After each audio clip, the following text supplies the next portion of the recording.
Good morning, all. Thank you for joining me. But I'm going to now share my screen and go through some housekeeping. I am recording this event, and as often with my events, I share them on the company's website and on YouTube. I'll be using some PowerPoint slides and some anecdotes, but you are anonymous. You can't be seen and you can't be heard. That is until we come to the question and answer at the end, when if you ask a question, you can be heard. And obviously, I'll be referring to you by whatever your Zoom name is, which you are at liberty to change if you want to. And you can also put questions in the chat, but I won't be looking at them until the end. The schedule for today goes like this. I'll give a brief introduction to myself first, so you understand what I'm trying to do and where I'm coming from. And then I'll begin by addressing the question. The title of this webinar is Why Do Some Children Fail 11 Plus? And that's deliberately a very poor thought. And I'm going to look at what is wrong with that question and then what is the right question to be asking from your point of view. And the result of asking the right question, I think you'll like. Then I'm going to try to give clarity on some of the common, I call them unhealthy preoccupations that parents engage in. And it's just a lack of insight into what really to focus on. And so I'll move on to that. What are the healthy preoccupations? And they're the challenges for you. And then again, something that seems counterintuitive, why it's better to assume that your child won't get into a grammar school. I know this is not the aim for everybody to get your child into grammar school. You are primarily concerned with their education, which I greatly admire. And then the opportunity for question and answer.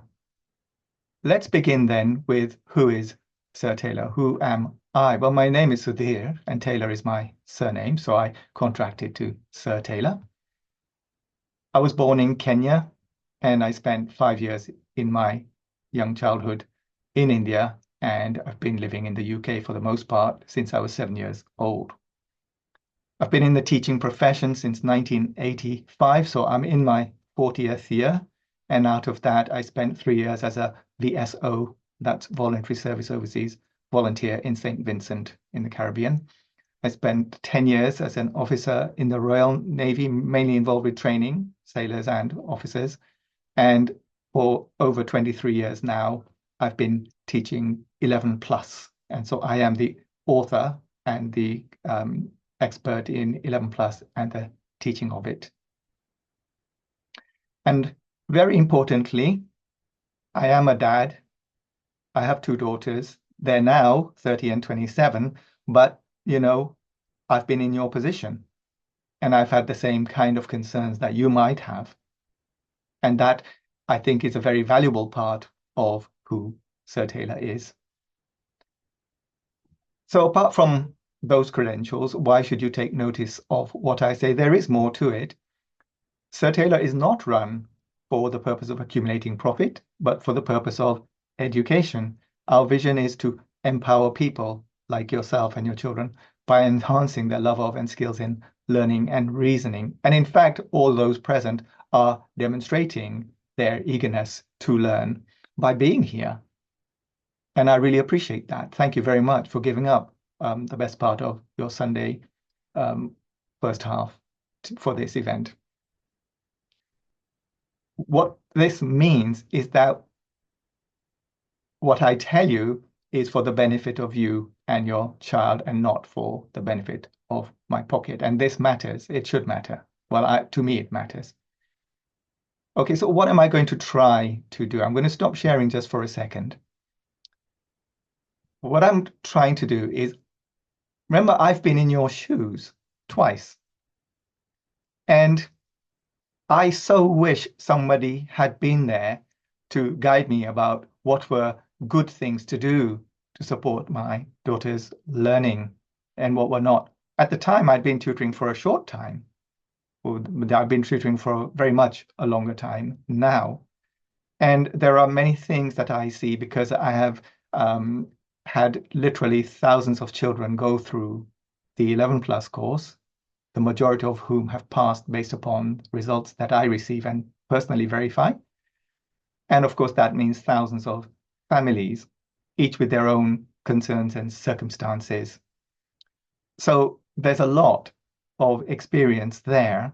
And so I'm basing what I share with you on that experience and my personal experience of being a parent going through this process. So I'm trying to share things with you which can really help you and your child. I'll hopefully share many insights and answer many of the questions that might be in your mind, but inevitably there'll be some questions in your mind that I won't answer today, or at least in my presentation, but please ask them at the end if I haven't already addressed them or addressed them as fully as you'd like. And I welcome the opportunity. From my point of view, my presentation, I'm really giving some sort of a framework for thought, an overview of how 11 Plus works and what you can do to make it work for you and your child. And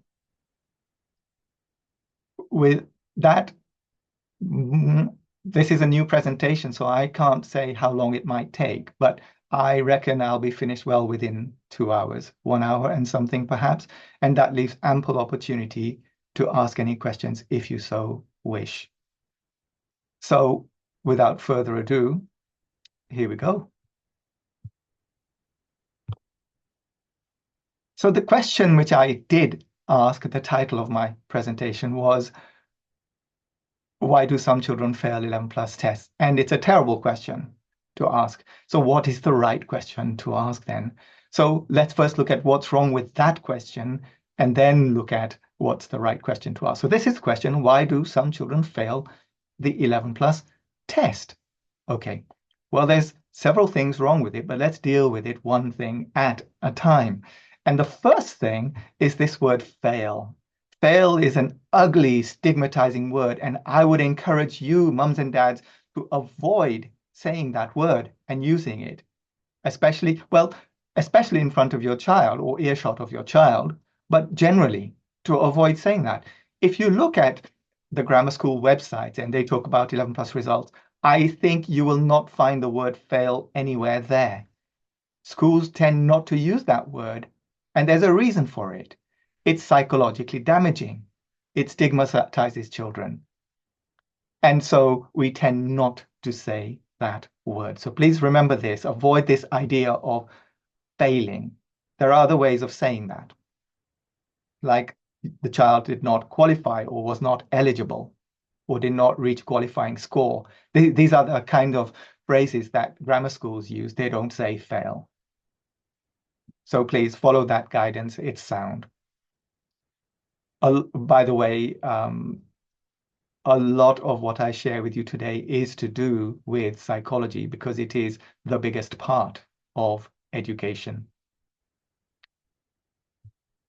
Okay, so let's see if we can improve the question. I think very easily we can by changing the word fail into the word pass. Why do some children pass the 11 plus test? Well, that is slightly better because it avoids the word fail, but it doesn't ask enough. And in fact, the answer is obvious. 11 plus is a selection test. It's a selection test. And what they're doing is trying to select. And I say trying because it's a very blunt instrument for what it's used for. The grammar schools, they use the 11 plus test to try to select the most academic children from the cohort or the year. And they're selecting roughly the top quarter. That's what they're aiming for. And so the way that they put it on their websites is that roughly the top 24% to 35% are deemed eligible, i.e. pass. Now, sometimes the 11 plus test is a little harder overall, and sometimes it's a little easier. Sometimes the cohort of children are stronger academically, and other years they're a bit weaker.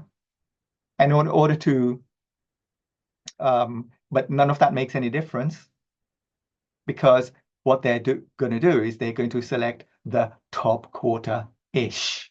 I say ish because it varies by a little bit, plus or minus, from the top quarter.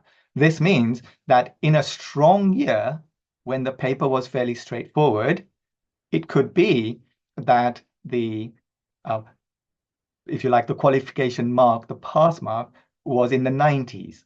This can happen and has happened. The pass mark could be up in the 90s.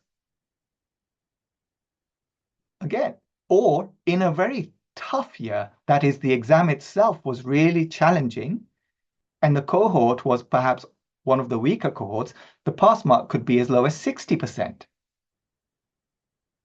So the pass mark is not a fixed thing. It cannot be a fixed thing for the reasons I've said, because no two papers can be exactly equally difficult for a particular pupil. So it's not fixed.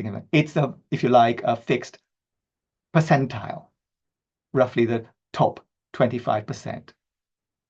And so it means that roughly the top 25% will pass, no matter how hard or how easy the exam, no matter how well or how poorly the children scored. Roughly the top quarter are awarded a score that makes them eligible, i.e. they have passed. Okay, so if you understand this, then already you understand more about 11 plus than many parents do. I mean, it should be common knowledge, and I'm trying to make it such. But that's something to remember. It's not a fixed standard. It's a competition against the thousands of other children sitting that test that year. Okay, so that's the answer to why some children pass and some don't. By definition, it's a selection test. Roughly 3/4 of children don't pass, don't qualify, are not eligible to be considered for a grammar school. So that answers those two questions. They were sort of not really worth asking. They were just not a lack of understanding of what the 11 plus test is. It's a selection test. Okay, so we can do better than that. So is this question even better?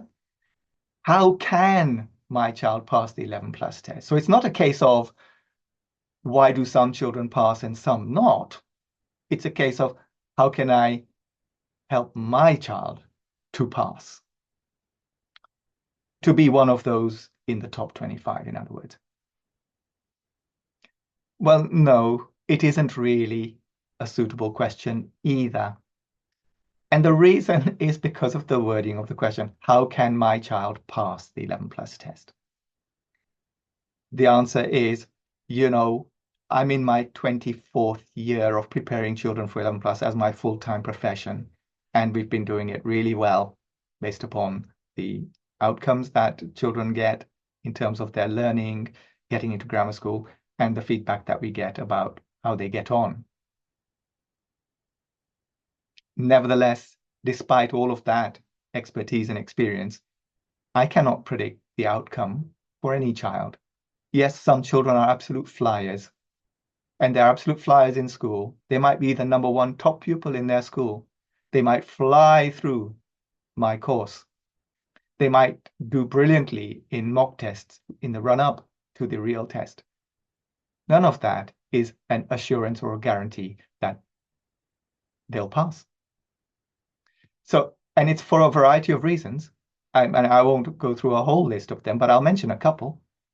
If a child, a flyer, super ready, just happened not to sleep all that well the night before, that's going to affect their focus and could easily cause them to underperform. That's just one example. And a lot of it is subconscious that you wouldn't necessarily be aware and they wouldn't necessarily be aware. Obviously, when you've got thousands of children sitting a test on a day, some of them inevitably are going to be unwell on that day. And then you parents have a difficult call, and it is a difficult call. Do you get the 11 plus over with because that's the schedule you've been working towards, or do you put it off by a week or two for the later sitting, which the grammar schools arrange for children who are unwell? And it's a difficult call, but it's a call you must make. And then if children are unwell, again, it affects their ability to focus. These are just a couple of simple examples, and I'm sure you could think of many more things that might affect your child's ability to perform on that day. So the test outcome is unpredictable, and that's a good thing to accept, because those people who don't accept that, they become tyrannical towards their child and others. It is unpredictable, and you have to make peace with that, because it depends on your child's performance that day compared to other children. Now, some parents are clearly deluded in thinking they can control their child's performance and behavior generally. That is control freakery in the extreme, but it's also deluded because you can't. But even if you could, you can't control the performance of the other thousands of children who sat that test that day. And this is what matters. How did your child perform on that day compared to the thousands of other children who sat that test on that day? So no, how can my child pass the 11 plus is not a good question, because there is nothing you can do to get your child to pass the 11 plus test. So we can improve on that question. So how about this? How can I give my child their best chance to pass the 11 plus? Now, this is better because you're not making the mistake of thinking that you have control over the outcome, but you can give them their best chance in the 11 plus test. So it is better, but still, no, it's not quite the right question. The reason is because some children, as we've already looked at, are not cut out for grammar school. Grammar school is not for all children. Grammar school is for, then they cater, that is the learning pace and the performance levels are geared to highly academic children, children roughly in the top quarter of their year group. And if a child is not highly academic and doesn't love learning, grammar school is not a suitable place for them. They'll probably hate it. And instead of being the making of them, it can be the breaking of them. It's a terrible place, grammar school, for a child who does not love learning and is not highly academic.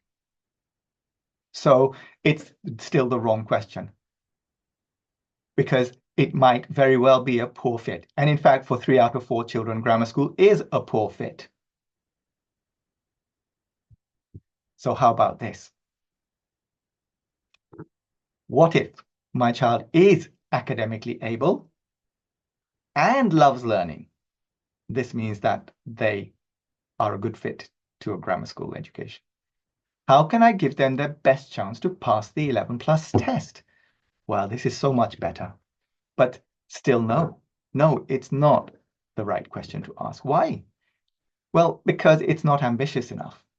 It's not ambitious enough because lots and lots of children pass the 11 plus test and they don't go to a grammar school. Now, there are reasons for this, but sometimes it's as simple as mum and dad didn't enter them for the right tests. Easy to avoid. We give lots of advice, guidance, information to help you do that. Sometimes it's because you didn't put suitable schools on your common application form. Again, we give pretty comprehensive guidance and individual guidance. I personally give individual guidance to parents when it comes to choosing schools to put on a common application form, which, by the way, you do by the end of October when your child is in year 6. It's crucial that you get that right. Your child may do everything right, but you can mess up with which tests you enter them for or don't enter them for, what you put on your common application form, the order in which you put the schools. Also, of course, there are other criteria that your child may do well in 11 plus tests, but didn't get an offer because of where you live. Now, there's nothing much you can do about that other than put your child in for tests where some places are available regardless of where you live. And we provide that information. So we're trying to help you to do the right things. Of course, there are some schools which also have religious criteria. So there's a whole variety of reasons why, even if your child does pass the test, i.e. is eligible to be considered for a place in a grammar school, i.e. does attain a qualifying score, there are lots of reasons why they may still not get into a grammar school. And so that's what I mean when I say this isn't ambitious enough. So here's the question, which I think is the right question or a suitable question to ask. If my child is academically able and loves learning, what can I do to give them the best chance to qualify for a place in a grammar school? And there, at last, you've got it. And we can help in ways that I've already mentioned. First of all, by being here, you're doing something really helpful, supporting your child's learning in a suitable way, making sure you're doing your bits about entering them for the right tests. We recommend all children enter for at least 2, preferably more, 11+ tests, and that you're well aware of how the Common Application works. Lots of people are not aware of how the Common Application Form works. There's lots of misinformation, like with everything else to do with 11+. And we help you with all of those things. So that's the question to ask. Now, a result of this question is this. I like to think of it as a delicious irony. Children who are academically able and love learning will excel in any school because they're not depending on somebody else to provide them learning opportunities. They create their learning opportunities. They ask the questions and they find the answers. They don't need to be led by the nose. They're self-driven, they're well-motivated, and they will excel no matter where they are. They'll excel even if they didn't go to a school, let alone to a grammar school. So that's the irony. If your child is, in essence, a good fit to a grammar school, they're the ones for whom it matters least which school they go to, for the reasons I've just outlined. So the perceived uncertainty about their education, and I know, I'm a parent, you're here and you're investing a lot of time, effort, and other resources because you care about your child's education and about their life chances. And we're all trying to do our best. And here I am trying to help you to do that for your children. So it's just as well to be over, because this can be very reassuring and calming. So the perceived uncertainty about their education and life chances is actually the result of a misunderstanding of the situation. In other words, if your child is academically able, first of all, they've won a sort of lottery, because that's just largely hereditary, not entirely. And if they love learning, that's partly hereditary, but partly you've done something very right.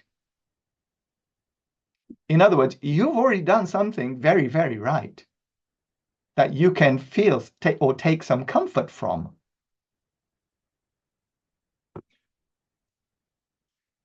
So if you can make sense of what I'm saying here, you and your child can get on with enjoying the learning. And the stress that often accompanies, and not just stress, but anxiety in some cases, I see it all too often, that accompanies the 11+ journey for many parents and their children is actually completely redundant if you understand what I'm saying here. Okay, now there are many unhealthy things about 11 plus. And one of the reasons I give these presentations and I run webinars for parents on courses and send lots of guidance, coaching, emails and letters and such for parents is to try and help you to avoid unhealthy preoccupations, misdirecting your energies and your child's energies. And there's a lot of that. I'll list some of the common ones. So common unhealthy 11 plus preoccupations, amongst which this is a question I've been asked countless times. Who sets the test? Is it CEM? Is it GL? Is it the grammar school itself? Is it CSSE? There's about 4 or 5 different test setters which set the majority of grammar school tests, and then some grammar schools set their own or some of their own papers. It's an unhealthy preoccupation. I'll explain why just now. What's the format of the test? How many questions are there? How many sections are there? How many questions are there of this kind? How many questions are there of that kind? That is, again, an unhealthy preoccupation, and I will explain why. Mocks, mocks, mocks. How many mocks do you do? Oh, that's not enough mocks. Mocks, mocks, mocks, mocks, mocks. I can't get enough of that. I'm going to put my child in for the extra mocks. What a waste of money. Mocks make a mockery of you. Again, I'll explain why. What's the cutoff score?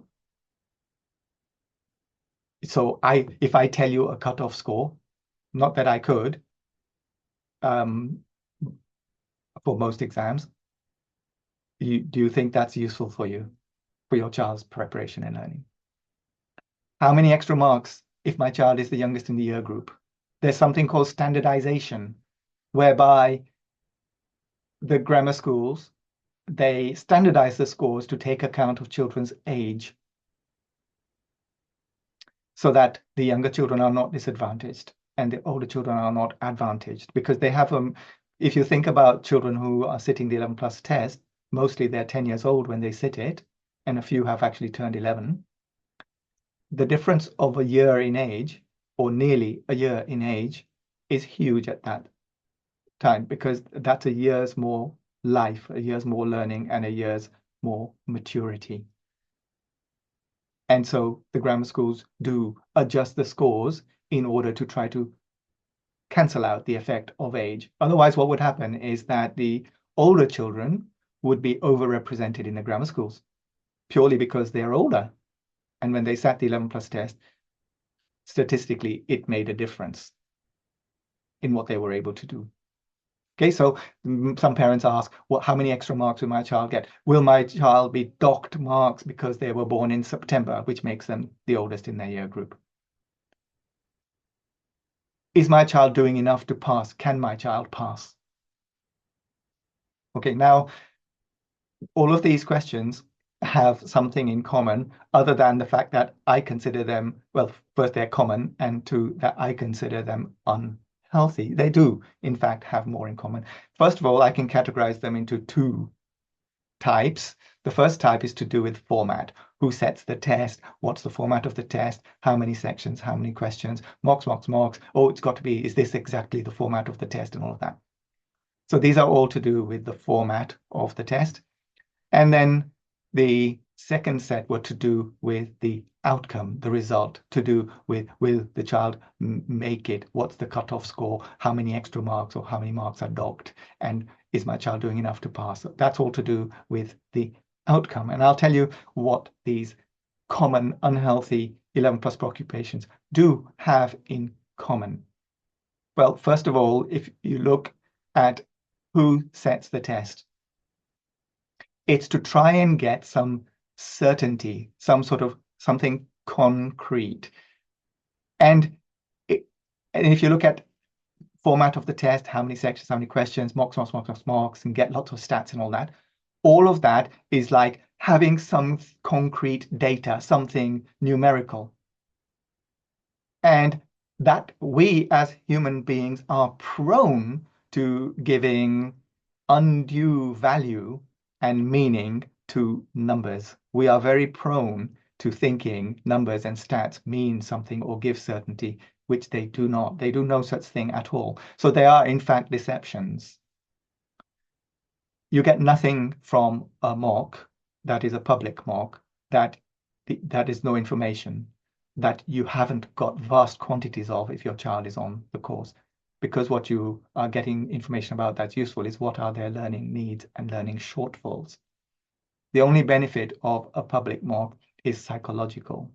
It's that experience of being in an unfamiliar environment with unfamiliar people and not getting faced by that.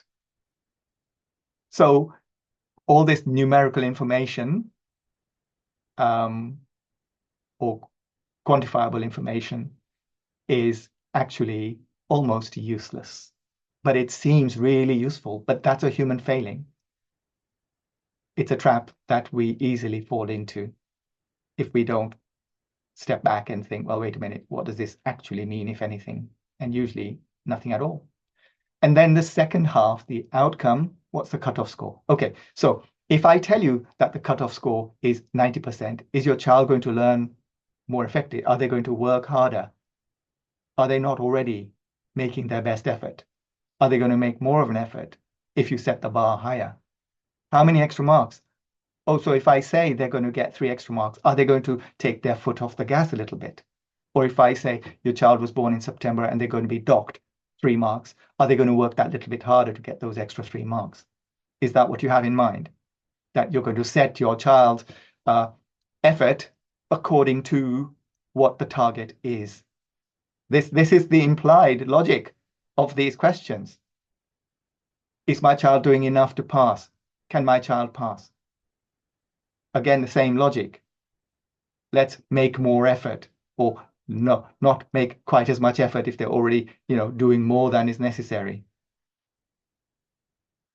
All of this is, it's not that all those are irrelevant, completely irrelevant. They are very nearly irrelevant, and worse than irrelevant, actually, because parents and then therefore their children become preoccupied with thoughts like these, they are not paying sufficient attention to the actual healthy preoccupations. In other words, their focus is in the wrong place. It's been diverted. They're being distracted. They're taking their eye off the ball. These things are red herrings. They take you off the trail. And so they're not just irrelevant, they're much, much worse than that. Because they take your attention away from the questions you should be asking,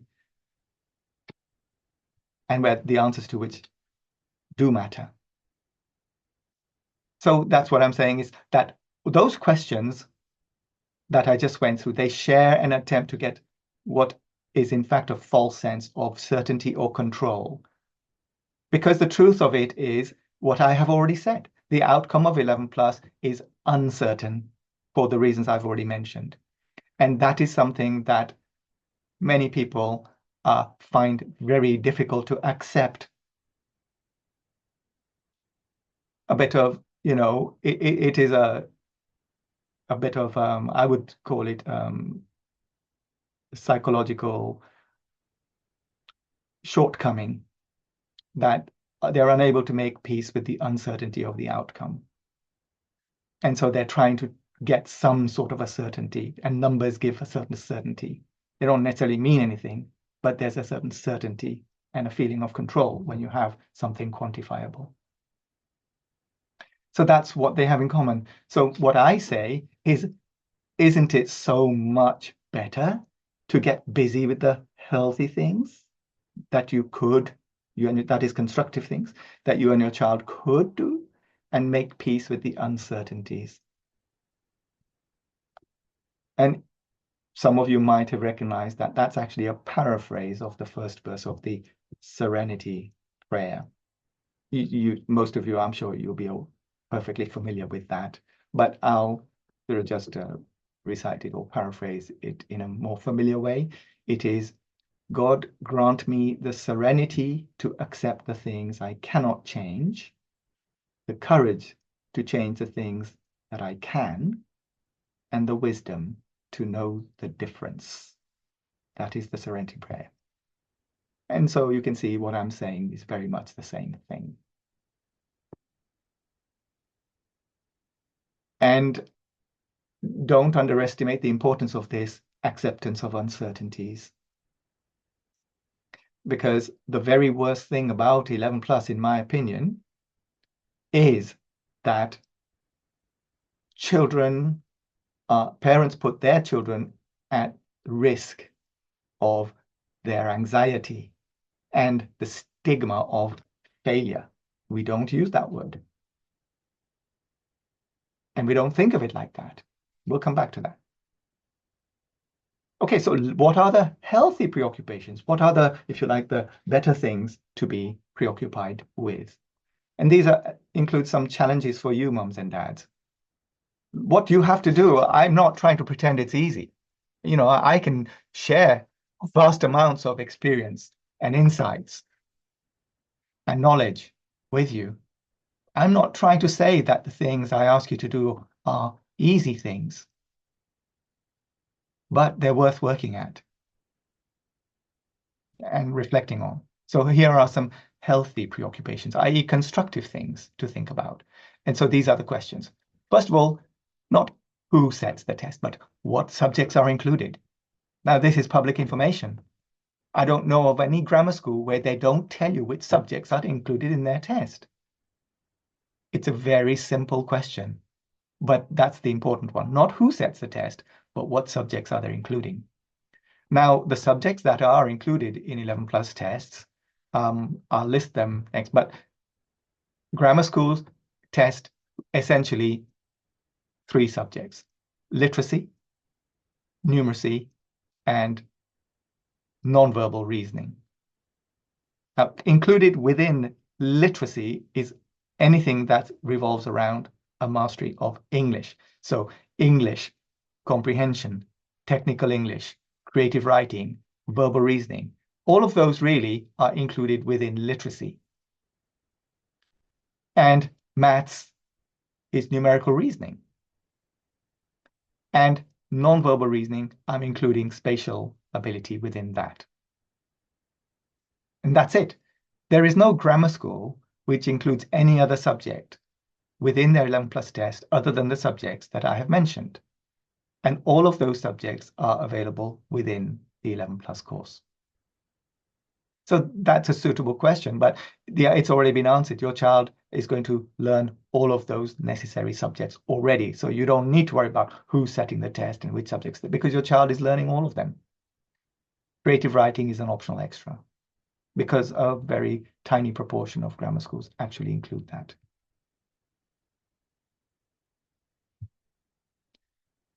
And then the bigger question, much bigger question, and more interesting question is, what does my child need to learn? Now you're talking.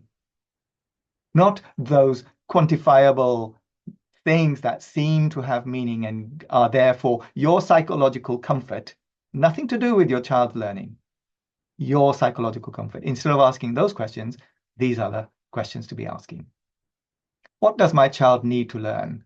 Well, yours truly here has been in the teaching profession for 39 years, and I'm in my 40th year and 11 plus preparation for the 24th year. Here, I'm telling you, tell you throughout the course, and I'm telling you today. What can I do to support my child's learning? Again, you're here, I'm here, lots of emails, lots of webinars, lots of coaching on what you can do to support your child's learning. So let's start with the subjects. Okay, I've mentioned them already. So primarily literacy and numeracy and nonverbal reasoning. And within literacy is English, including comprehension, creative writing, technical English, verbal reasoning. All of that is literacy.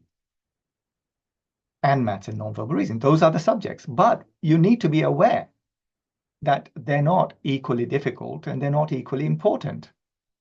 And they don't merit equal amounts of effort.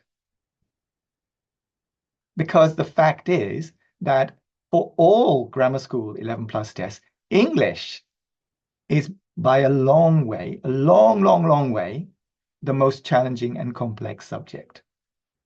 You all know language is so complex and sophisticated. And therefore warrants the greatest amount of time and effort. So I do see time and again parents and children obsessing over maths, nonverbal, nonverbal, nonverbal. My child struggles with nonverbal. They struggle really with CubeNets, or my child struggles with maths questions. And I despair because parents have not understood this very simple, straightforward, obvious fact. It is the English which is the real challenge. And when children struggle with maths, it's almost never because maths is complex. It is not at Key Stage 2, not at 11 plus. Maths is simple. If you want complex, look at English. There's the real challenge. And it's not only complex, it's also infinite. I mean, the vocabulary alone is 1 million plus words.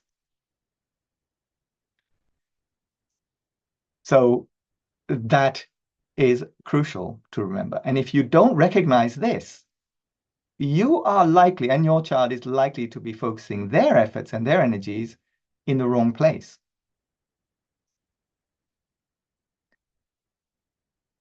So as I've already said, apart from the English aspects of maths, nonverbal and verbal, they are very simple by comparison. Now, I'll add something to this because I've said the English aspects of maths, nonverbal and verbal. Nonverbal reasoning means not to do with words, nonverbal. But in fact, all 11 plus subjects rely heavily on English because the questions themselves and the instructions and the examples are all in English. Children must understand the instructions in order to be able to answer the questions. They must know what they're being told to do, both in writing and spoken instructions on the day of an exam. As I was saying, when children struggle with maths questions, for the most part, it is not because maths is hard. I'll tell you, since I've mentioned it now, I wasn't going to, but when children struggle with maths questions, it's normally for 3 common reasons. The first is that they have not developed their English well enough to understand the scenario or the question. So this is for wordy maths questions. They have not developed their English well enough to take a suitable interpretation of the scenario or the question. That's the most common reason. Another reason is that they haven't learned the facts on the fact sheet. So they don't have the facts they need in order to solve the question. And another reason is because there are basic concepts in maths about what is a fraction, what is a number, what does it mean to add, or what does it mean to multiply, what does it mean to estimate. How do you estimate? These are very basic concepts in maths which children have not taken the trouble to understand. And parents have not paid sufficient attention to their child's understanding. Why? Because they were preoccupied with scores and numbers and tests and passing, and not sufficiently preoccupied with their child's actual learning. So these are the reasons why parents or children struggle with maths, not because the math itself is complex.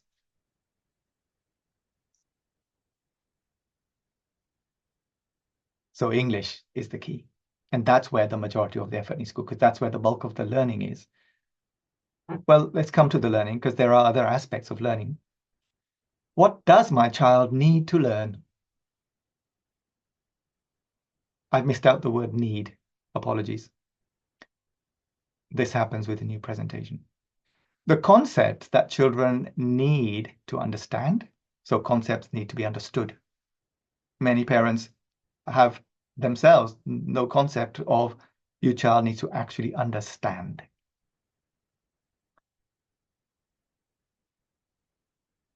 So the concept that children need to understand, the knowledge they need to have, and the skills they need to develop, for which I have this handy mnemonic CAKES, C for concepts, K for knowledge, and S for skills, i.e. the CAKES, are heavily dominated by So the things that children need to learn are heavily dominated by the following. English, no surprise to anybody. The development of which, so I'm telling you that what your child needs to learn is heavily dominated by English, and the way that they can develop their English is through the enjoyment of large amounts of varied personal reading every day. Large amounts, well, 30 minutes minimum in a day. And this is personal reading. So personal reading means it's not reading they're doing in school. It's not reading they're doing as part of a course. And it's not reading that somebody told them to do, that, from a book list that somebody said. Personal reading means they're choosing what they read, not you, not some tutor, not a book list. They choose their reading. That is personal reading. And varied, modern, classical, different subjects in non-fiction, different authors and different genres of fiction, as much variety. They can read anything from a comic to The Guardian, and fiction from Shakespeare and Dickens, all the way through to modern fiction like the things that J.K. Rowling writes and David Walliams. I mention them because they're the most popular currently with children. So as much variety, and it's not the doing of the reading. Can I please point out, it's not the doing of the reading, it's the enjoyment of reading. And the reason that matters is because doing reading is a chore. Doing reading is because it says here. Doing reading is to get a tick. No, it's the enjoyment of reading. This is really important. It's the enjoyment of reading. In order to enjoy reading, a child has to understand what they're reading. And in order to understand what they're reading, they need to immerse themselves in what they're reading. And that's where the benefit comes from immersion within what they're reading. It's not from the act of passing your eyes over the text. That's just the act. That's not enjoyment. It's like, think of it like this. Sometimes you maybe sit in a cinema or at home watching the telly, and there's a television program, maybe a film or a series. And sometimes you sit there and you hear everything and you see everything, but you're not enjoying it. Why? Because you're not engaged with it. You're not immersed in it. Your mind is elsewhere. Well, that's what many children do when they do reading. The difference between enjoying is that when you sit in front of the television and you get immersed in this program, oh, you're in the scenario. Oh, you're in the shoes of the hero. You feel what they feel. You feel excited. You feel angry. You feel sad. You're going through an emotional roller coaster. That's the difference between doing reading and enjoying reading. So please don't turn reading into a chore. General knowledge. Now, general knowledge is not a subject that you can get a book about and you learn it and now you know general knowledge. We all understand. General knowledge is what you pick up because you're a curious person. You're paying attention to your life. You pick up anything, anywhere. You just pick up knowledge all over the place. Some children do this naturally. Others can be encouraged to do it more. And some children seem to be switched off to their own lives. And you can help to nurture that, a greater interest in anything and everything. But of course, a great source of general knowledge is, again, the enjoyment of large amounts of varied personal reading. Now, a lot of children and parents make the mistake of thinking general knowledge comes from non-fiction. Well, true, it does, but you get another kind and maybe even more general knowledge through reading fiction. So please don't underestimate the power of reading fiction. Not only can your child, that is, experience scenarios that they will never experience in life, but they'll experience scenarios they could never experience in life because they're fantasy. They're in the future or they're in the past. They're in places where your child will never go. It's fabulous, literally. Okay, so general knowledge. These are the big challenges.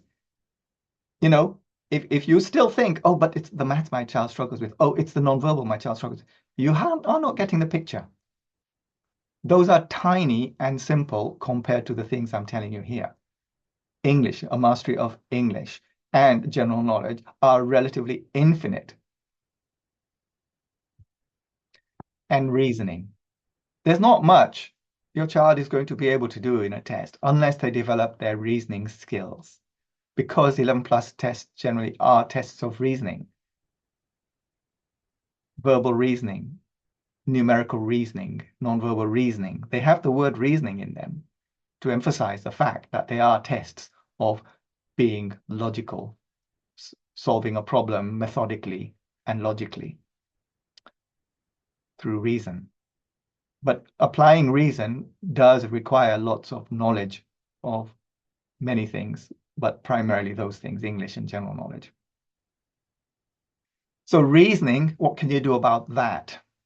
Well, clearly, like with any other natural ability, some children will be much better at it than others, but everything can be improved and worked upon. And with reasoning, a really good way to help your child to understand reasoning is by nurturing it at home, by encouraging them to ask the why question. Why this? Why that? Why not that? And it can be irritating as a parent because, you know, you're working hard and now you're having to do mental work to give a sensible answer to a why question. But then you have to ask yourself, if you're not able to give a sensible answer to a valid why question, well, it should cause you to think about that. Maybe you should be able to give them a sensible answer to their why question. So yes, it's difficult. Like I said a little while earlier, what I'm asking and or rather what I'm saying you could do, I'm not pretending it's easy. It isn't. It's challenging, but you are dedicated parents. You just need to know what are the right kind of things to do, and I'm trying to explain that to you. So those are the things your child does need to learn. And what can you do to support your child's learning? These are the challenges for parents. Well, the first is priorities. And what I'm going to tell you now, I'm telling you because this is what I have heard from parents in previous webinars and in person, that they have the greatest difficulty not succumbing to peer pressure. Pressure from perhaps relations, other members of whatever community they feel they belong in. And what they end up doing is they make decisions which are not necessarily in the interest of their child's flourishing because they're looking at some other aspect. And so I'm saying again, that's not everybody's cup of tea, but one thing you could do to support your child's learning, because that's what I'm here for, to support your child's learning, is to put your child's flourishing as a person above other considerations, including peer pressure and status. Now, this is all to do with the chimp. If you're not familiar with what I'm talking about, then read the chimp paradox, or go and look at one of my earlier webinars where I talk about mind management, and I recommend the book by Professor Stephen Peters called The Chimp Paradox. In essence, there are two important thinking parts within our bodies. One is the human, us, the noble thinker, and then the chimp, which is the more base, if you like, instinctive, survival type thinking. And all this to do with peer pressure and status is all chimp-driven. It is not human-driven. It's hard to know, but if you educate yourself, you can know. It's actually the reason why I issued the book, The Chimp Paradox, to the parents of every pupil on the 11 Plus course. If you haven't yet read it, I would recommend it, because it's one of the things you can do to support your child's learning. Similar lines, values. Value your child's learning and education above appearances and scores and passes and grammar schools and all that. Value the actual learning itself, because that is education. This is to do with mindset and having a growth mindset, valuing learning for its own sake and valuing situations like today as learning opportunities. It's also to do with chimp, though, so that's related. And this business about mindset, again, it's not necessarily common knowledge, and I try to make it more common. And I issue the book called Mindset to the parents of all children on the 11 Plus course, and I highly recommend if you haven't already read it. Expectations, which is also to do with mindset, and it's very related to number 2. What expectations you put on your child's shoulders should be to do with their enjoyment of learning and the effort that they make to learn.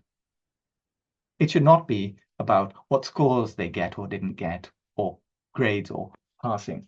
Those are not suitable expectations. Those are fixed mindset expectations. Have growth mindset expectations. That's something you can do, and which many parents get completely wrong. What else can you do? Well, encourage and support the daily enjoyment, notice, not doing, of copious amounts of the most varied personal reading. How can you do that, apart from just saying it's a good thing? Well, do you know, children will look to you and say, yeah, mum, yeah, dad, you say it's a wonderful thing. I don't see you doing it. Well, you could say, well, I don't have time. I'm too busy.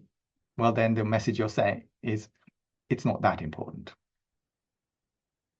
Or you could say, well, when I was your age, I used to read a lot, which is better.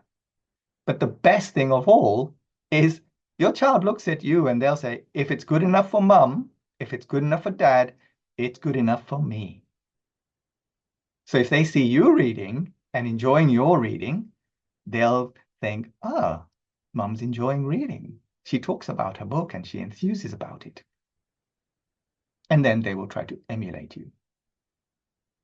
Okay, so be a role model is what I'm saying. If you want your child to read, be a role model. If you want your child to be able to reason well with them. If you want your child to make lots of effort and enjoy their learning, then expect that rather than scores and numbers. Because when you focus on numbers and scores and passing, then you're actually sapping all the joy of learning out of it. And it's all then just hard work. Of course, learning is hard work. It requires hard work, but it feels satisfying.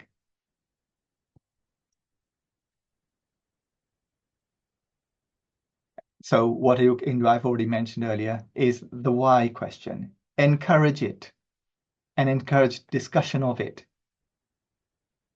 Yourself display sound reasoning in the way that you discuss these questions. And that's a great way to teach your child to reason better, to say things that make sense. And whilst you're at it, you can also have high expectations of the way that they express themselves, the way they use English and such. That encourages them to develop their language skills too. Okay, now the last question that I had was that why is it better to assume that your child won't get into a grammar school? Because on the face of it, it seems like a negative approach, but it isn't. And I'm going to now explain why.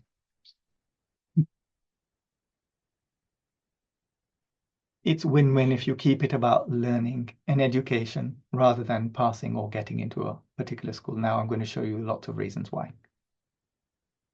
If you assume your child is not going to get into a grammar school, there is no pressure on your child and there is no pressure on you. It means that all the anxiety and pressure is redundant. You've just brushed it to one side and you have that choice. Why wouldn't you make that choice? Just turn it around. Think of it the other way. Imagine that you're dead set on that your child must go to grammar school, as I see so many parents are.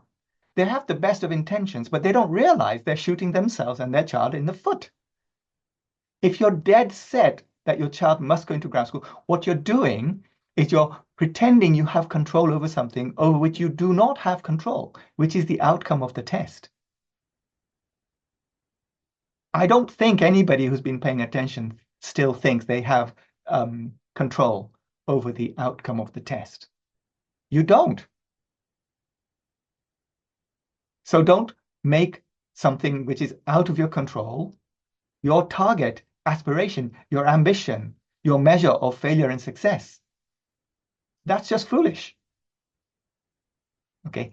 And it creates the worst thing, which is lots of anxiety for you and your child.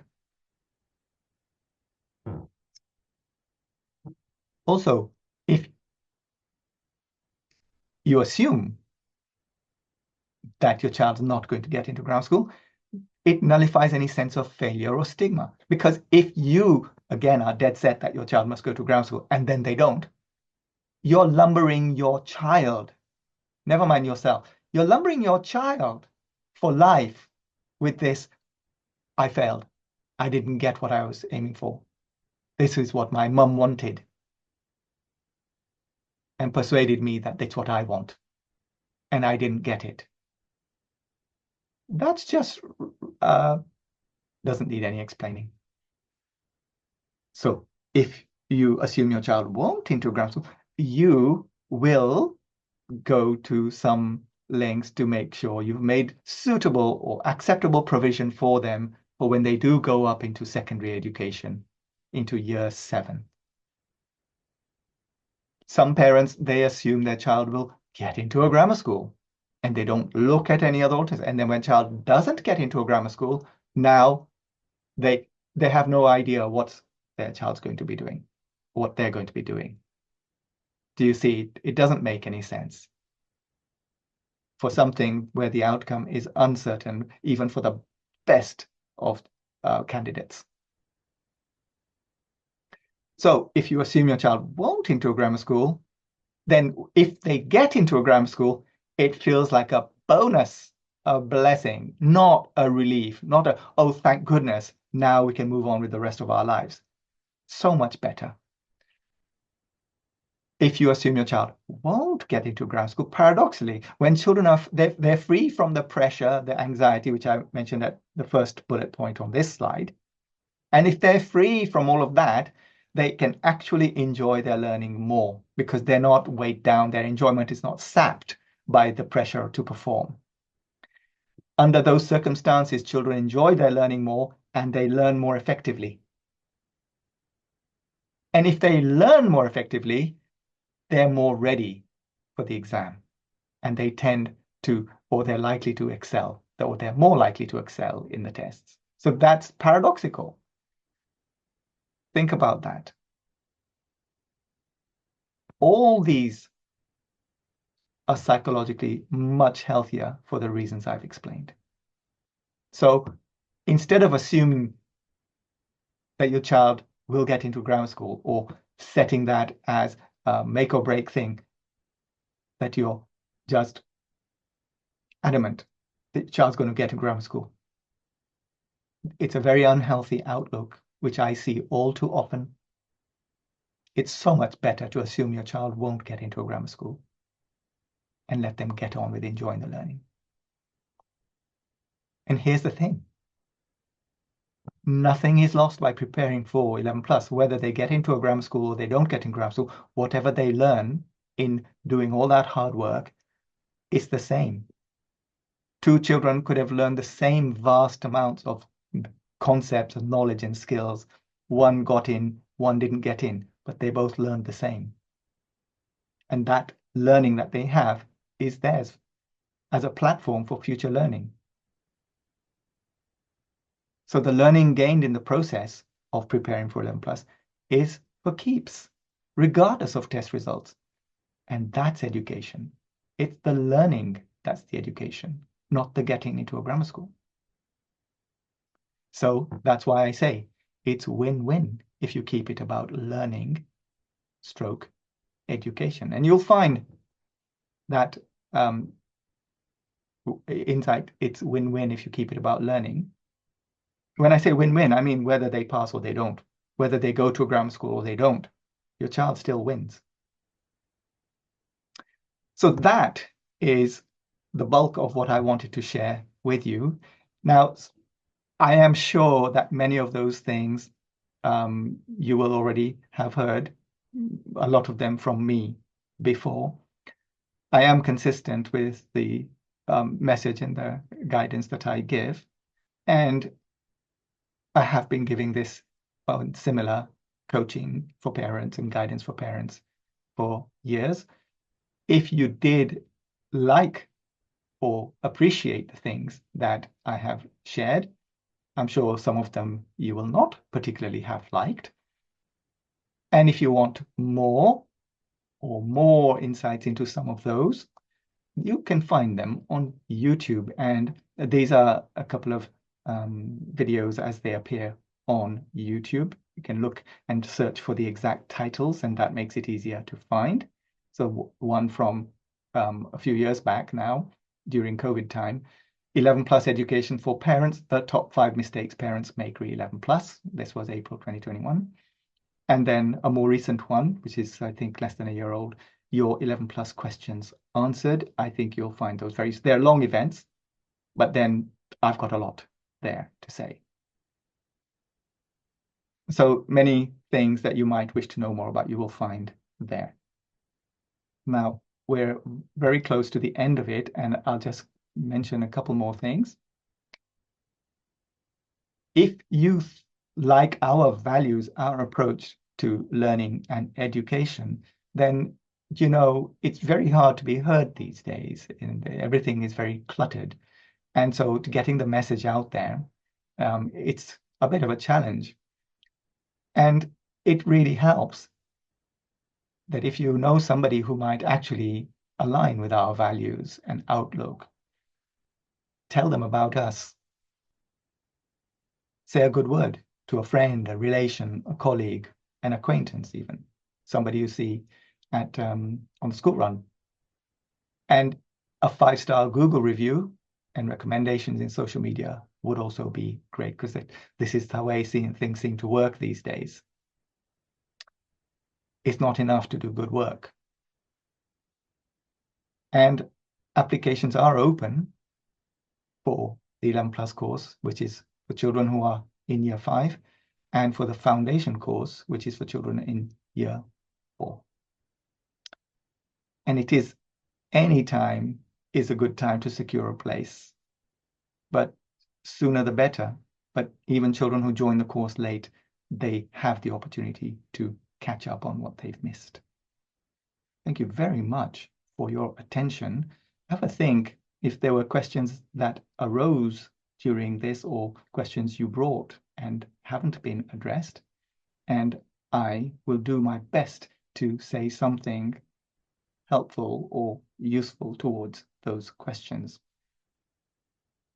So if you do have any questions, this is the time to ask.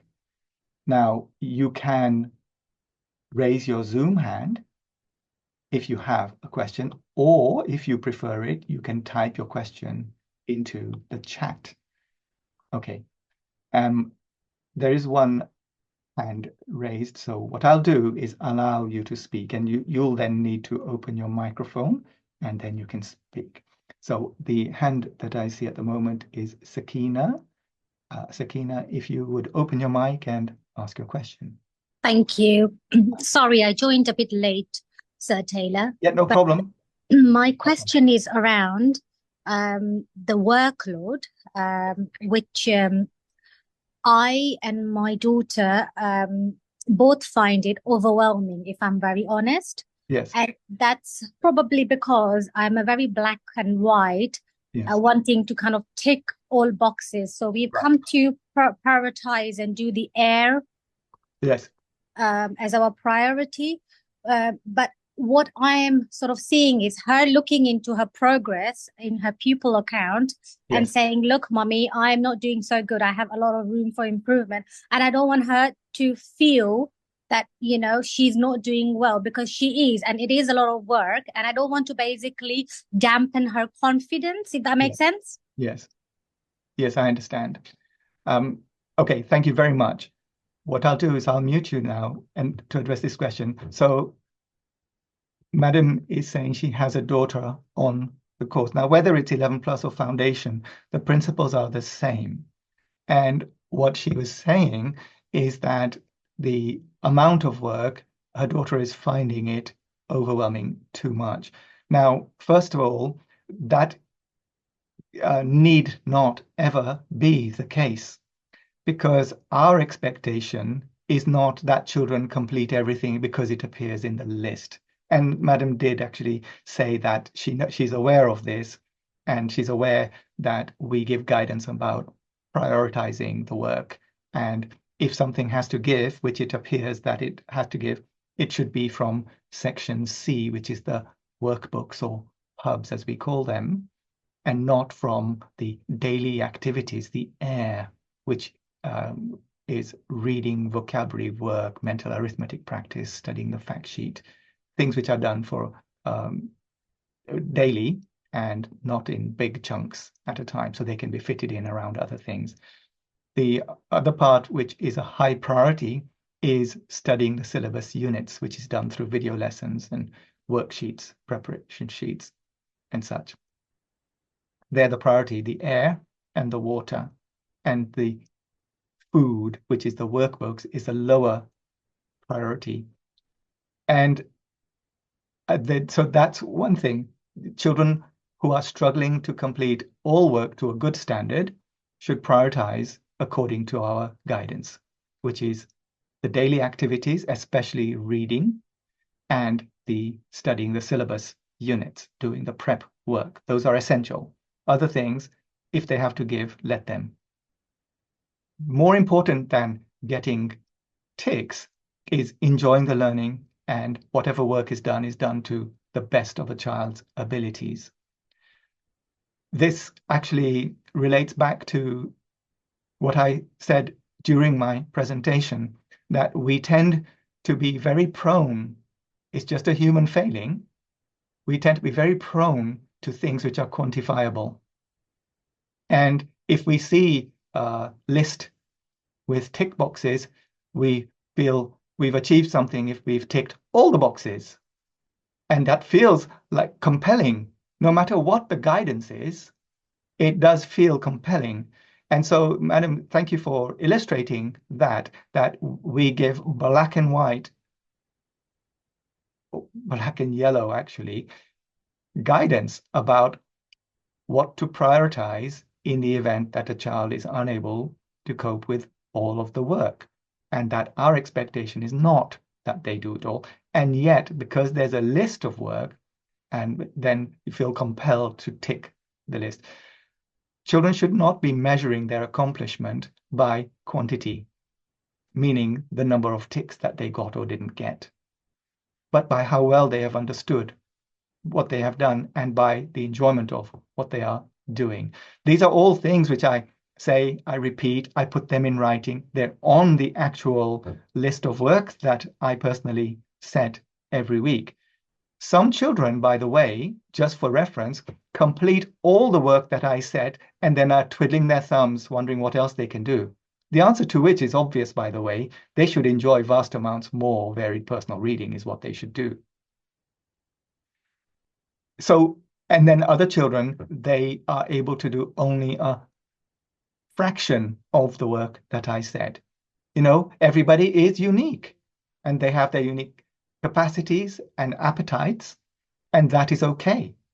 So if a child is not able to cope with all of the work on that, then it's just a case of teaching them to be a little mature rather than pandering to their desire to get all of it ticked.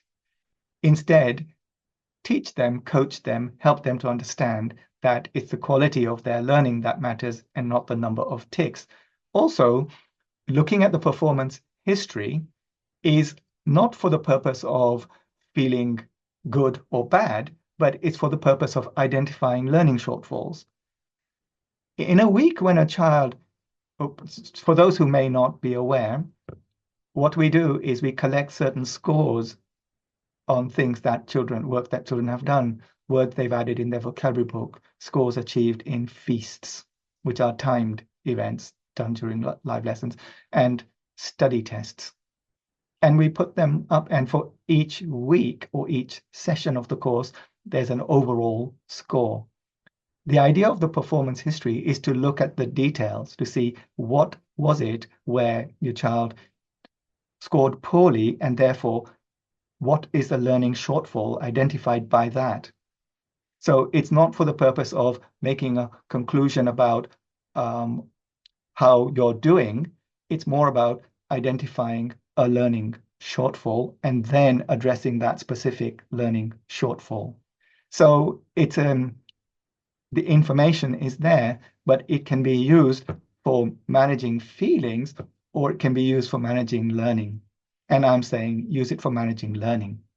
And that, I think, will help. So there was a lot in what you said, madam, and I tried to address as much as I could. If you do want to add anything, please, you can add to what you said.